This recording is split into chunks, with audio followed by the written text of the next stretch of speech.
పందిరి ఓలే మస్క సీకటిలో వెన్నెల ఓలే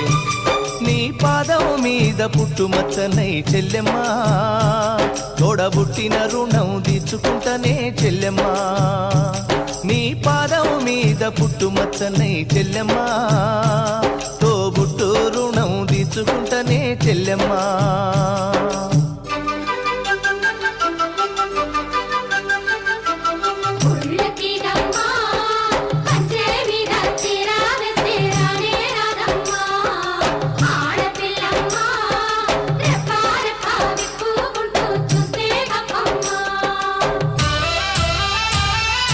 పెద్ద మనిషివై పూసిన నుండే ఆడపిల్లపై ఆంక్షలు ఎన్నో